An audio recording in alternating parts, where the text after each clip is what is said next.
la capitaine. Et pendant, on la dépose.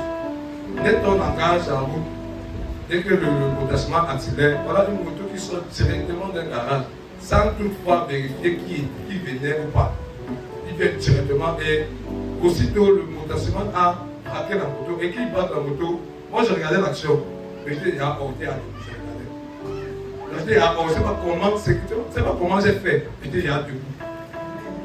Il a heurté dans tout ce bouton, mais il n'y a pas eu quelque chose de grave. Grâce à Dieu, même pour le détachement, parce qu'il était vraiment vigilant. Ça c'est donc voilà. Bonjour papa. Je me tiens ici pour bénir le nom de l'Éternel. Je lui rends grâce pour la guérison de ma fille. Elle est venue de Foumbot. Elle était asthmatique. Elle avait l'asthme. Et puis sa mère a dit non, c'est la rate. Elle toussait toute la nuit. Même s'il n'y a pas la chaleur, elle tousse, il fait froid, elle tousse. Elle ne mangeait pas. En semaine, elle n'avait pas l'appétit. Elle ne mangeait pas. Mais elle ne chauffait plus. Elle toussait légèrement. Dimanche, j'ai expliqué à papa qu'on m'a dit que l'enfant a la rate. Papa a imposé les mains, il a prié. Et depuis lundi, elle mange même à 22h, elle a toujours faim, elle veut manger. Elle a déjà récupéré et je dis merci à Dieu. Comment dans sa famille? Bonjour, sœur Nathalie. Bonjour, pasteur Nathalie. Ça c'est deux voyages. Bonjour, papa. Bonjour, mommy. Bonjour, Marie, pasteur. Et à tous les pasteurs aussi. Je vais bénir l'Éternel parce que cette année a été une année très difficile, cette année scolaire. Je n'y ai pas pris. Sincèrement, j'ai eu des hauts et des bas. Pas d'argent pour payer la scolarité de ma fille. Et depuis la première année, avec tout ce qui se passe, avec son père, la femme de son père, les problèmes et tout ça. Mais je rends grâce à Dieu parce que, n'ayant pas fini de payer la scolarité de ma fille, on le dit depuis la deuxième année, ma fille a soutenu la licence, elle a eu la licence. Ce que les autres élèves, non pas les autres étudiants, n'ont pas pu soutenir leur licence. Elle a soutenu la licence et elle a passé, ses résultats sont sortis hier, elle a passé la licence en mention très bien. Je rends grâce à Dieu parce que toutes sortes de merveilles de Dieu. J'ai passé un moment très très difficile, le Seigneur le sait. Et je n'en reviens pas. Le diable a voulu faire en sorte que ma fille ne devienne rien.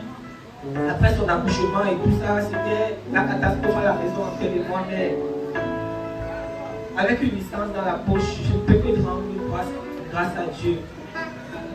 En fait, il y a un deuxième témoignage. Ce deuxième témoignage, je vais le témoigner parce qu'il a commencé à voler. Dieu me demande de le révéler parce que tout a été abandonné. Quand j'ai emmené ma fille à Bonabo la première fois, la grande sœur de son père qui est aux États-Unis lui faisait les papiers pour les États-Unis.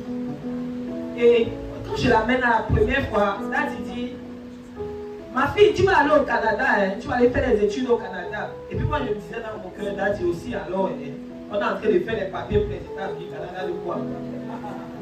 Bon, les États-Unis ont échoué, tout a échoué et tout. En fin d'année dernière, son père vient me voir. Voilà, il est en train de faire ci, ça, un truc avec ses enfants et son époux. Il dit, ah ok, j'ai appelé pasteur Ange, je lui ai dit, il m'a dit, va le voir, parle pour Jessica, ce qu'il est fâché contre elle. J'ai dit oui, je suis arrivé, j'ai parlé avec lui, son cœur s'est apaisé et il a compris, il a écouté. En somme, mes enfants ont le visa et mes enfants vont au Canada avec leur père. Prophétie des gars qui s'est accomplie. Parce que je crois, même étant ici, papa a réitéré la même prophétie. Il parlait, priait sur Jessica et disait toujours que je te vois voyager. Alléluia.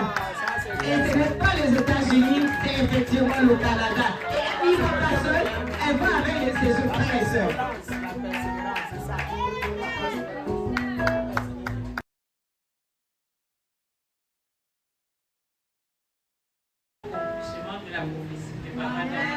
Je crois que quand j'étais dans mon ancien travail, papa m'avait dit que je vais partir, je vais trouver quelque chose de plus grand.